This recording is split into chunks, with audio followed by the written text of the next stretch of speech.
और इस वक्त की सबसे बड़ी खबर आप तक पहुंचा रहे हैं, जिससे लेकर इस वक्त कानूनी प्रक्रिया भी दिखाई दे रही है और साथ ही साथ सियासत भी। सोनिया गांधी एक बार फिर ईडी दफ्तर के लिए घर से निकल चुकी हैं। इस वक्त की बड़ी खबर इस पूरे मामले को लेकर दे रहे हैं। हालांकि कांग्रेस का आज भी देश भर में प्रदर्शन है ईडी दफ्तर के लिए। फिर से एक बार सवालों का सामना करने के लिए सोनिया गांधी अपने घर से निकल चुकी हैं। दरअसल नेशनल हेराल्ड केस को लेकर कल भी सोनिया गांधी से पूछताछ हुई थी और कल भी किस तरह से कांग्रेस की तरफ से बड़ी सियासी तस्वीरें प्रदर्शन को लेकर सामने आई थी, वो तस्वीरें हमने आप तक पहुंचाई थी। आज एक बार फिर सोनिया गांधी सवालों का सामना करेंगी और उन सवालों का जवाब देंगी, जिसके लिए इससे पहले भी कई बार उन्हें समन भेजा गया था। हालांकि स्वास्थ्य कारणों के चलते वो मौजूद नहीं रही, लेकिन कल एक लंबी पूछताछ करीब 6 घंटे से भी ज्यादा वक्त तक उनके साथ में चली। कई चरणों में इस पूछताछ को यहां पर अंजाम दिया गया था उनकी सेहत को ध्यान में रखते हुए। लेकिन एक बार फिर से सोनिया गांधी आज ईडी दफ्तर के लिए अपने घर से निकल चुकी हैं। तो ईडी दफ्तर के लिए सोनिया गांधी घर से निकल चुकी हैं, लेकिन इस बीच कांग्रेस साफ तौर पर कह रही है कि ये सत्ता पक्ष की तरफ से साजिश है। हालांकि सत्ता पक्ष कह रही है कि एक बड़ा मामला है, एक बड़ा 5000 करोड़ को लेकर गबन का मामला है, जिसमें पूछताछ होनी लाजमी है और ये एक कानूनी प्रक्रिया का हिस्सा है, जिसका सामना अगर आरोप लगा है तो वो करना यहां पर होगा। नेशनल हेराल्ड केस को लेकर लगातार इससे पहले भी सियासत तब गर्माती रही है जब कानूनी प्रक्रिया के तहत कांग्रेस को इसके सवालों का सामना करना पड़ता रहा है। ऐसे में सोनिया गांधी की सेहत को ध्यान में रखते हुए हालांकि ये जो सवाल जवाब का सिलसिला है कई चरणों में बांटा गया है। इस वक्त मैं मौजूद हूं 10 जनपद पर और आपको मैं तस्वीरें दिखा देती हूं। दरअसल सोनिया गांधी अब से कुछ देर पहले यहां से निकली हैं, अपने आवास से निकली हैं। उनके साथ प्रियंका भी मौजूद थी। कल भी हमने देखा कि प्रियंका गांधी उनके साथ मौजूद थी, लेकिन मैं आपको तस्वीरें दिखा देती हूं कि यहां पर तैयारी किस तरीके से की गई है, क्योंकि कांग्रेस इसको सत्याग्रह का नाम दे रही है। पीछे आप देखेंगे, यहीं पर ठीक पीछे कांग्रेस का दफ्तर है, जहां पर लगातार अनाउंसमेंट की जा रही है और सड़क से लेकर के संसद तक यहां पर कांग्रेस बवाल मचा रही है। इसी को लेकर के कल जिस तरीके से हिरासत में लिया गया था कांग्रेस के तमाम नेताओं को, राहुल गांधी समेत, और आज प्रियंका भी उनके साथ गई है। हमने देखा कि तमाम जो कांग्रेस के नेता है वो कह रहे हैं कि केंद्रीय एजेंसियों का दुरुपयोग हो रहा है और बीजेपी कह रही है कि अगर सच सबको पता है और भ्रष्टाचार का मामला है तो सच सबके सामने आना चाहिए। ऐसे में कांग्रेस को आपत्ति क्या है? उधर हम जाते हैं, उधर मैं आपको तस्वीरें दिखाई हूं। देखिए, यहाँ से किसी को भी आने की अनुमति नहीं है, आपको पैदल यहाँ से आना होगा। यहाँ पर ये बसेस आप देख सकते हैं, ये लोगों को हिरासत में लेने के लिए। इसके अलावा यहाँ पर बैरिकेटिंग की गई है, ये आप बैरिकेटिंग दिखाइए। वहाँ पर चंदन वो बैरिकेटिंग आप दिखाइए। यहाँ पर ये पुलिसकर्मी मौजूद है, चप्पे चप्पे पर यहाँ पर पुलिस की तैनाती है। पीछे अगर हम देखेंगे, चंदन वो तस्वीरें आप दिखा दीजिए। उधर अगर हम जाते हैं तो आरएएफ की मौजूदगी है, पैरामिलिट्री फोर्सेस की मौजूदगी है और कांग्रेस के नेता वहाँ पर इकट्ठा हो रहे हैं। कांग्रेस का ये कहना है, जो तमाम विपक्षी दल है उनका ये कहना है कि दरार डालने के लिए ये कर रही है। इसमें एक बात देखने वाली है, जिस तरीके से कल राहुल गांधी ने महंगाई से इसको जोड़ा कि हम संसद में महंगाई के मुद्दे पर बात करना चाहते हैं, हम बेरोजगारी की बात करना चाहते हैं, लेकिन हमें रोका जा रहा है। जिस तरीके से राहुल गांधी से पिछले महीने वहां पर बातचीत बुलाया गया था, 5 बार ईडी ने बुलाया था राहुल गांधी को और सोनिया गांधी को तीसरी बार आज बुलाया है। वही सवाल जो राहुल गांधी से पूछे गए थे, उन्हीं सवालों को सोनिया गांधी से पूछा जा रहा है। मेरे सहयोगी दीपक बिष्ट मेरे साथ लाइव मौजूद हैं। दीपक, सोनिया गांधी निकल चुकी हैं, उनके साथ आज भी प्रियंका थी। आज किन किन सवालों का सामना करना होगा सोनिया गांधी को, क्योंकि क्या निकल करके सामने आया कल की पूछताछ से?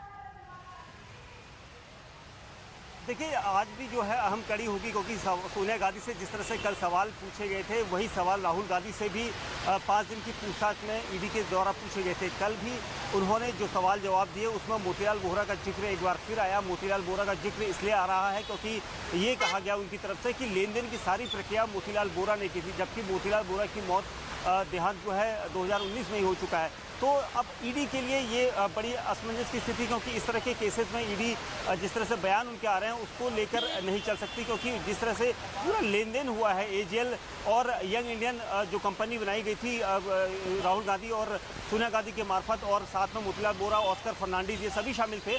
तो उस पूरे लिंक को जोड़ने की यहाँ पर कोशिश ईडी के द्वारा होगी कि किस तरह से इसमें इन्वेस्ट किया गया, किस तरह से यंग इंडिया को जो एक बड़ी लंबी अमाउंट थी 90 करोड़ की, उसको बिल्कुल कांग्रेस की पार्टी के द्वारा तब्दील कर दिया गया था, इस लोन को बिल्कुल माफ़ कर दिया गया था। तो ये सारी प्रक्रिया किसके जरिए हुई थी, ये सवाल आज यहाँ पर दोहराए जाएंगे, क्योंकि एक दिन पहले जब उनसे पूछताछ की गई थी कि किस तरह का लेन देन था, किसने ये लेन देन किया था, तो उन्होंने सीधा साफ तौर पर मोतीलाल वोहरा का नाम लिया और कहा कि मोतीलाल वोहरा ही इस पूरे, क्योंकि कोषाध्यक्ष थे वो इस पूरे कंपनी के, और इसी वजह से कोषाध्यक्ष होने के नाते मोतीलाल वोहरा ने ही किया। ये जो जवाब सोनिया गांधी की तरफ से दिया जा रहा है, ऐसे ही जवाब राहुल गांधी की तरफ से भी दिए गए थे, तब भी मोतीलाल वोरा का जिक्र हुआ था। कांग्रेस दफ्तर से मेरे साथ अरुण सिंह मौजूद हैं। अरुण, क्या हलचल इस वक्त आप देख पा रहे हैं?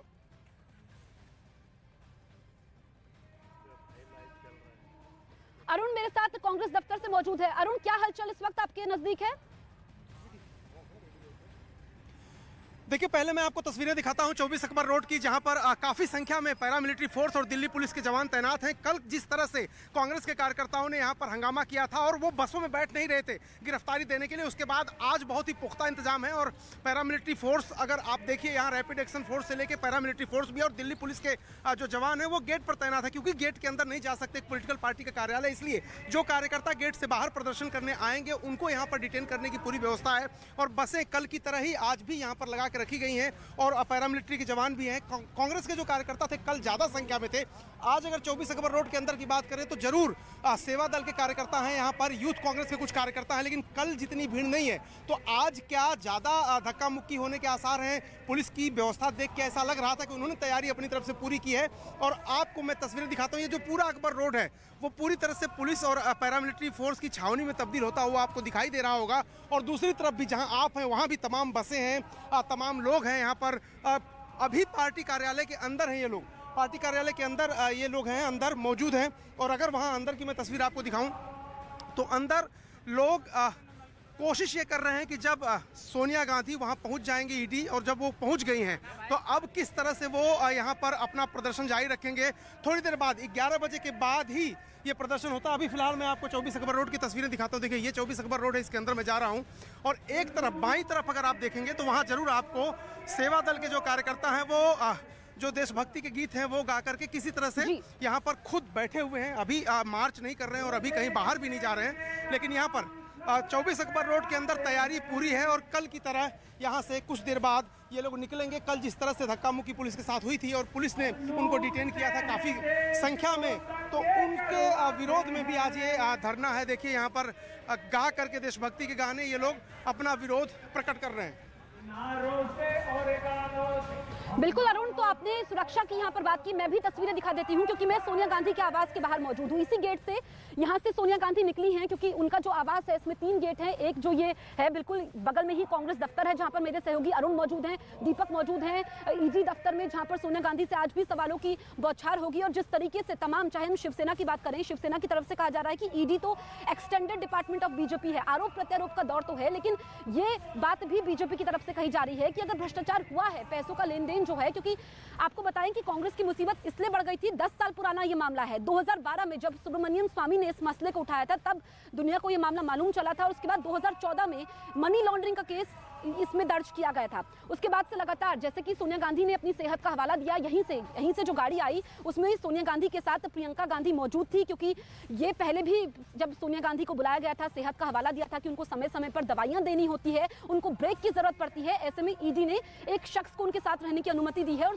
जिस तरीके से कल भी प्रियंका थी, आज भी प्रियंका गांधी इसी गेट से निकली है, उनके साथ मौजूद थी। और जो समय दिया गया था बिल्कुल ठीक समय पर वो ईडी दफ्तर के लिए यहाँ से निकली। अब मेरे पीछे आप देखेंगे, उधर से अगर हम आते हैं तो ये तमाम बसेस यहाँ पर तैनात की गई हैं। चप्पे चप्पे पर पुलिस की तैनाती है, यानी कि पुलिस, हालात किसी भी तरीके से बेकाबू ना हो, लोग यहाँ पर सड़कों पर जिस तरीके से कार्यकर्ता आ रहे हैं, तनाव का माहौल ना हो, हिंसक प्रदर्शन यहाँ पर देखने को ना मिले, ऐसे में पुलिस ने यहाँ पर, दिल्ली पुलिस ने पूरी तैयारी की है। मेरे पीछे चंदन, आप वो तस्वीरें दिखाइए, उधर हम देखेंगे तो आरएएफ की मौजूदगी है, पैरामिलिट्री फोर्सेस की मौजूदगी है। यहीं पर ये कांग्रेस दफ्तर है, जहां से लगातार देशभक्ति के गाने भी सुने जा सकते हैं। और सड़क पर अब कांग्रेस उतर आई है, लेकिन थोड़ा सा रणनीति में बदलाव हुआ है। रणनीति में बदलाव इस लिहाज से हुआ है कि अब महंगाई का मुद्दा भी कांग्रेस की तरफ से जोड़ा गया है, जो राहुल गांधी ने कल कहा था। अरुण मेरे साथ लगातार बने हुए हैं। अरुण, देखिए कि कल राहुल गांधी को जब हिरासत में लिया गया था, उन्होंने कहा कि वो तो संसद में बेरोजगारी का मुद्दा उठाना चाहते हैं, महंगाई का मुद्दा उठाना चाहते हैं, उनको रोका जा रहा है।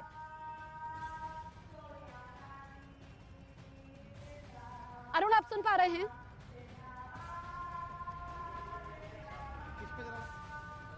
तो दीपक के पास हम चलते हैं। दीपक, आपने मोतीलाल वोरा का जिक्र किया, और अगर हम देखें तो राहुल गांधी ने जिन सवालों का जवाब दिया था तब भी उसमें मोतीलाल वोरा का जिक्र किया गया था राहुल गांधी की तरफ से, और यही जिक्र कल सोनिया गांधी ने भी किया पूछताछ में।